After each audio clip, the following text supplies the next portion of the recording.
This video is for students looking for some elaboration on, or modeling of, Day 15 in Unit 4 of the United States History curriculum. The focus question of this lesson is what events led to the ratification of the 19th Amendment, which, as you can see here, involved extending suffrage, or the right to vote, to women, with the object of you being able to sequence some of the events leading up to the ratification of the 19th Amendment and identifying strategies used to win the right for women. The site that I'm pulling up right now is called DocsTeach, and this is where you will be completing an interactive activity during this lesson. DocsTeach is the online tool created by the National Archives for teachers and students to use. The National Archives is the government agency responsible for preserving and maintaining the governmental and historical records of the nation. They are the ones who house and display some of the foundational documents in American history, such as the original copies of the Declaration of Independence and the Constitution. It also maintains records all the way up to the documents produced during the most current presidential administration, as well as the most current congressional session. Anyway, this site they created is a very useful source for students who are looking for primary sources, and it has a very intuitive interface, so at some point you may want to go exploring through it on your own. However, all of the sources you'll be looking at today are already pre-selected and embedded into the activity, so you won't need to be searching around for them. I will do a short orientation to some of the features embedded in DocsTeach when we get to that part of the lesson. So here's an overview of what that activity is going to entail. First, you are going to read 11 different primary sources relating to the women's suffrage movement. As you read, you will be looking for arguments that suffragists and anti-suffragists use to convince others of their opinion. Then you are going to place them in the correct chronological order in the DocsTeach site. And this is going to allow you to not only see how long the movement lasted, but also what tools, techniques, and tactics were used, as well as how they evolved over time. As you go through these documents, look for specific arguments raised by both sides, which you will then enter into this slide that appears later in the slide deck. Let's start out by taking a look at what you'll see when you examine these 11 sources. And to do this, I'm going to pull up this one titled Joint Resolution Proposing the 15th Amendment to the U.S. Constitution. And as it's loading, let's focus in on what we're going to be looking for, namely the type of document, the date and authors, as well as we're going to try to speculate for whom it was written, its content, and also why it was created. So by now it should be opened, and here we go. Okay, so here's the document, and before we begin analyzing it, let's quickly familiarize ourselves with how these primary sources on DocsTeach are going to appear to us. At the very top, we have the title as well as the year, and then we have an image of the actual document itself. Down here is a toolbar that allows us to pan up, down, left, right, as well as zoom in and zoom out of the document. On most devices, you can use your mouse or trackpad to zoom in and out. Or if you have a touch screen, you can also use your fingers to do that as well. Below the source is a historical context that provides additional information as to the author, time period, or anything else relevant to the creation of this source.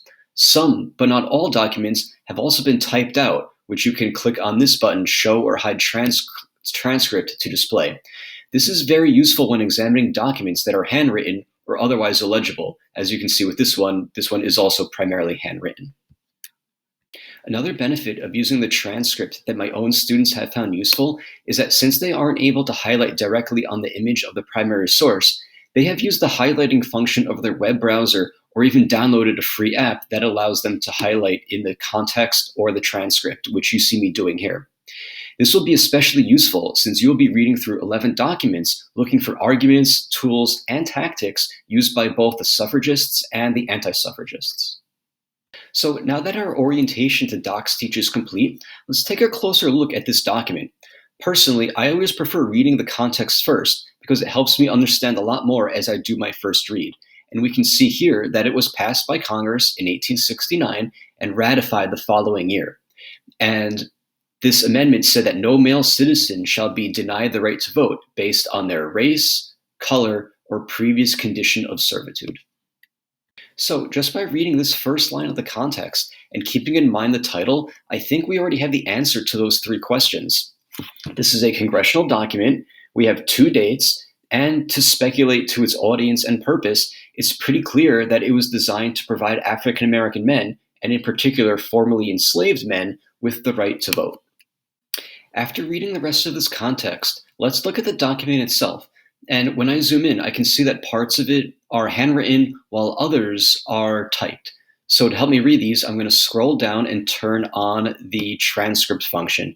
And now here's the document, and it's all nice and typed out, and I can read it clearly. And even right here, you can see me, I'm going to highlight again. Now, after reading this document, your teacher is going to pose this question to you. Why do you think gender was not included in the list of race, color, or previous condition of servitude for which citizens could not be excluded from voting?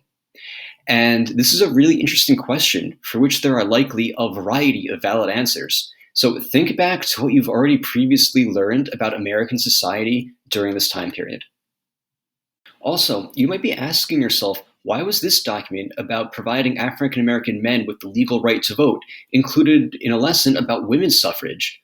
Which is a really good question.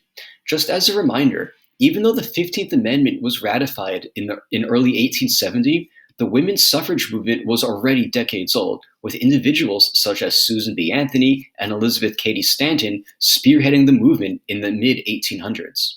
The Seneca Falls Convention, which many historians consider to be one of the first events of the women's suffrage movement, occurred in 1848.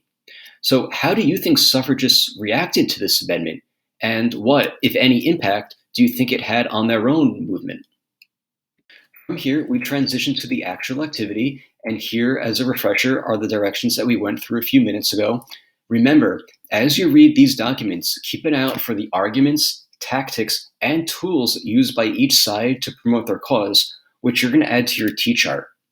Ultimately, you will apply all you've learned by doing this and placing the documents in their chronological order to construct responses to some really thought-provoking questions at the end of this lesson. So make sure you do keep an eye out for these three things. I'm now going to give you a brief orientation of the activity that appears on DocsTeach. And here it is, and we can see all 11 documents. To access them, just click on this little yellow icon, and then they will appear just like this. And after you read each of them and identify the relevant arguments that you're going to add to your T-chart, the next step is to determine their proper chronological sequence by dragging them into the appropriate space. Now, like you just saw with me, if you do put it in the wrong space, it will reject it. But if you get it correct, it will accept it into that spot.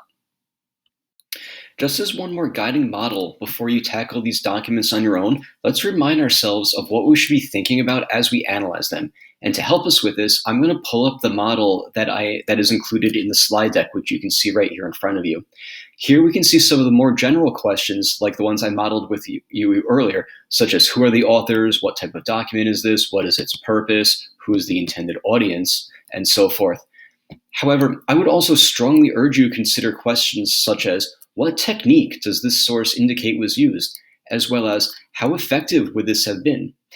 Keeping these questions in mind as you go through these documents is really going to help you out when you are considering some of the big questions at the end of this lesson.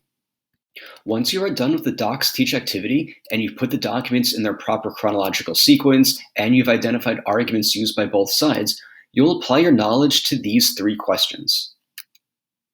First, take a look at that timeline you constructed. What trends or patterns do you notice about how their arguments changed over time? Then, think about which you believe which arguments that they used were more effective than others. And last, based on what you've seen, how did you see the changes in their tools, tactics, and arguments that were used by their leaders change as time dragged on? You should have a lot of insight that you can put into your responses, so make sure that you clearly state your claim, you elaborate on it, and third, make sure that you support it with relevant evidence from the documents, which you should absolutely be pulling from your T-chart.